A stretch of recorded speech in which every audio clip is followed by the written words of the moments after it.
into the decade, and that would give a boost to confidence that the administration is really focusing on bringing down the out-year fiscal deficit. So I think all three of those can help, can move in the right direction, and they do so without increasing the fiscal deficit.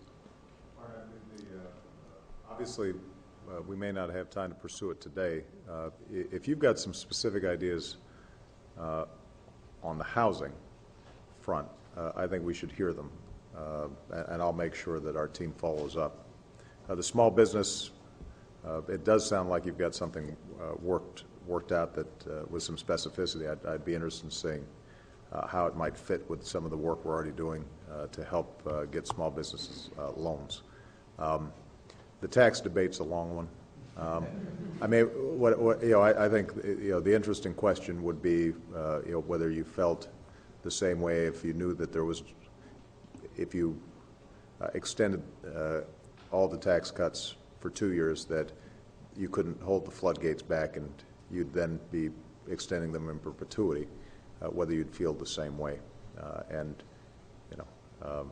think what could be done after 2 years will depend on whether there are other reductions in the out-year deficits. If the Fiscal Commission or if the administration can find either savings on the spending side or changes in tax expenditures so that the outlook is more favorable, the fiscal outlook, then maybe a modified version of continuing the tax cuts. But I think drawing the line at the end of the 2 years is better than a commitment now to continue indefinitely.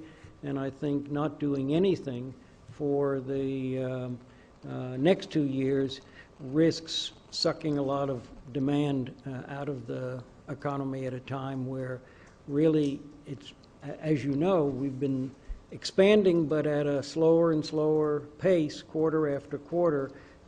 This doesn't seem to me a time when you want to pull back demand by letting tax rates jump.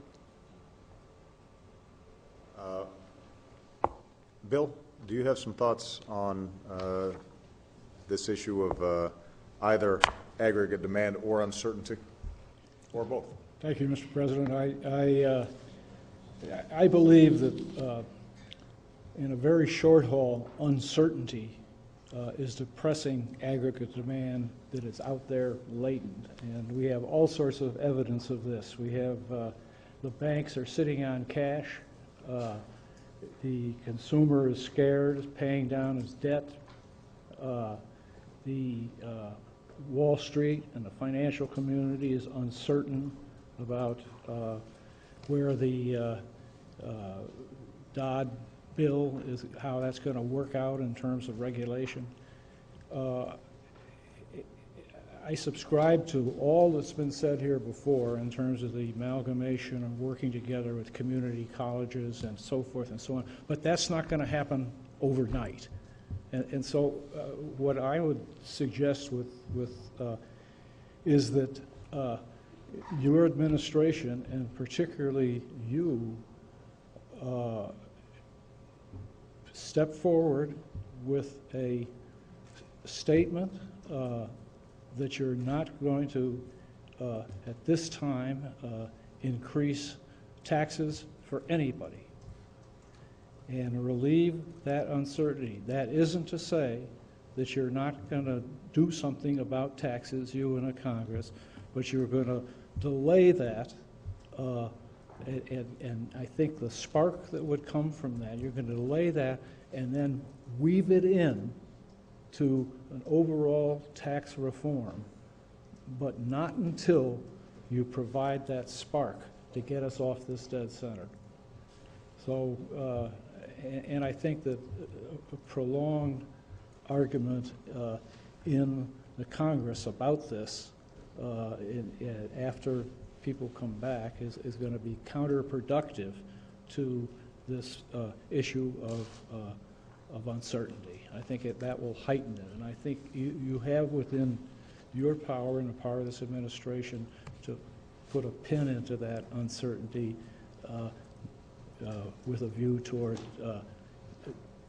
putting the whole tax problem together in a more thought-through, complete package.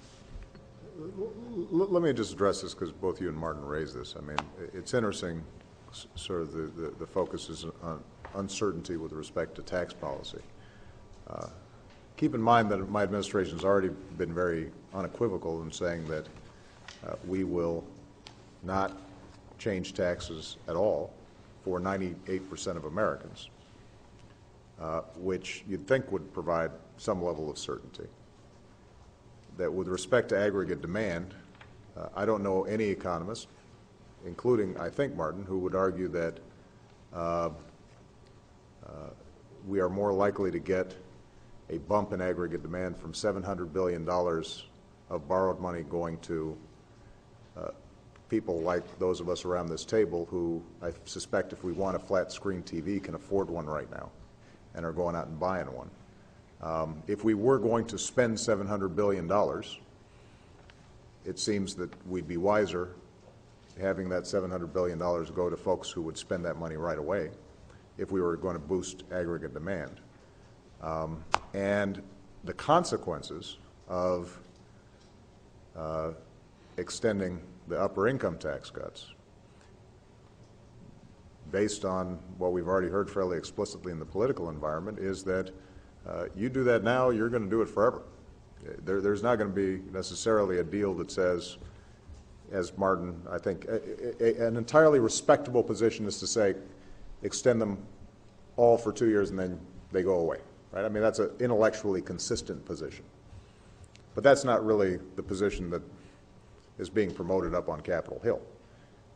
And so the question is, if I can achieve certainty for 98% of the people affected by the tax code, and there's an argument about the 2%, primarily because there's also great uncertainty about our deficits and how we're going to pay for those over the long term, why wouldn't I go ahead and promote certainty on the bulk of these taxes, and also in that way preserve some flexibility to do something about a deficit which everybody says is out of control and that we're going to have to do something with immediately. I will allow Martin to respond only because I named him in my comment, and then I'm going to bring in the big guns. I'm going to have Laura come in.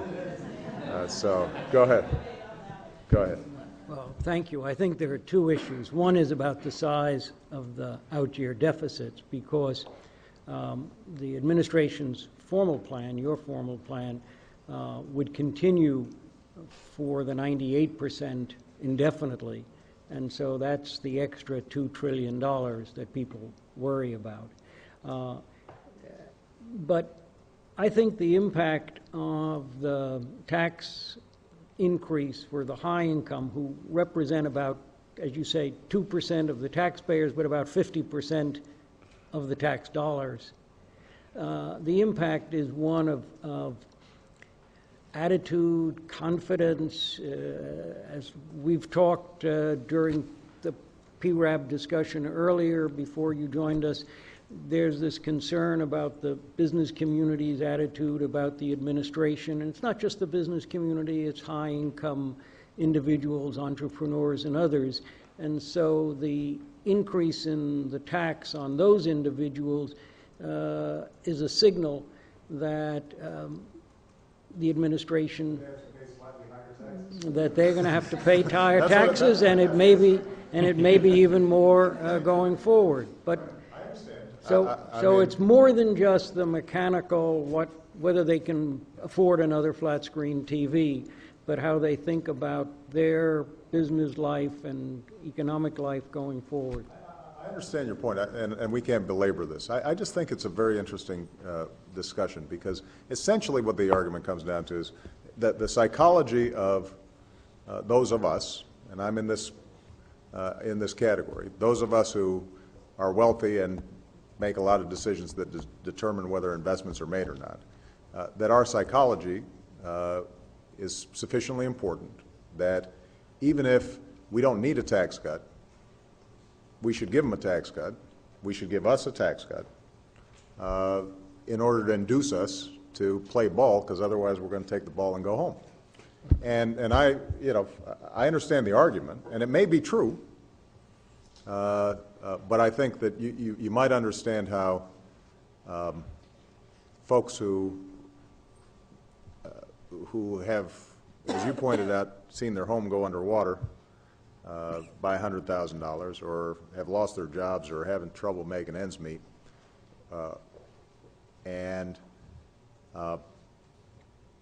they're thinking, boy, I could use tax relief right now. They might feel like they're being held hostage here.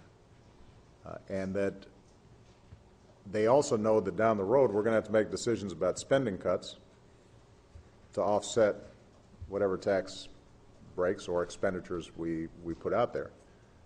And that they, in the weaker position, are going to be ones who are really hurt. So this is something that we're going to have to wrestle with as a society. Particularly given, Martin, that the group that you're talking about that you said psychologically might need a tax cut are the folks who disproportionately have been benefiting over the last 2 or 3 decades from all the growth in productivity, so that they have a larger share, we have a larger share of income and wealth than we have at any time since, what, the 1920s? You probably know the statistics better than I do.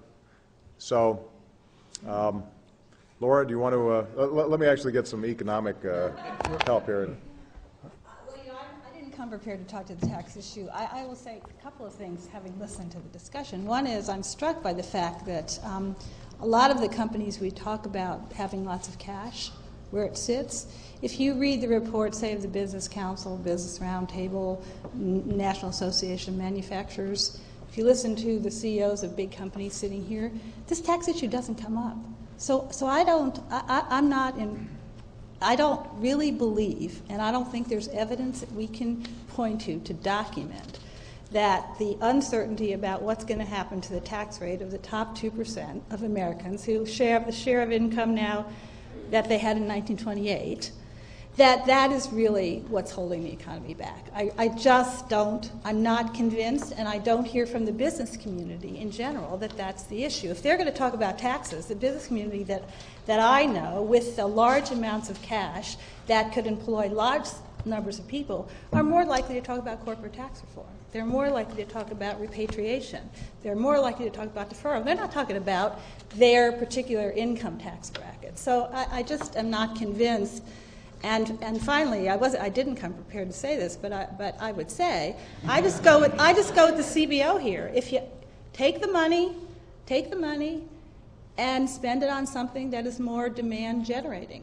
Bring the revenue in from the top 2% and use it to fund a national infrastructure bank. Use it to fund a tax cut to basically a temporary tax cut on payrolls. Use it to fund state and local governments on Arnie's education initiative. The money can be used in a more demand-generating way if that's what we need to do. So I'm not convinced that uncertainty about the tax rate really has to do with our problem. It is primarily an aggregate demand problem. You've articulated it completely. Your team knows it, and you know it.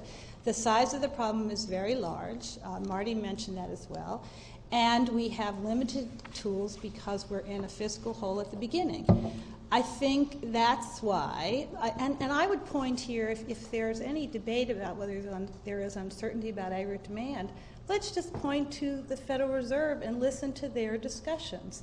Their discussions indicate that they are very uncertain about the state of aggregate demand and that they are beefing up their toolbox of things they can do if things falter more than they expect. So there is a huge amount of uncertainty about the strength of demand. It's weak, and we don't know how fast it's going to recover. That's the reality.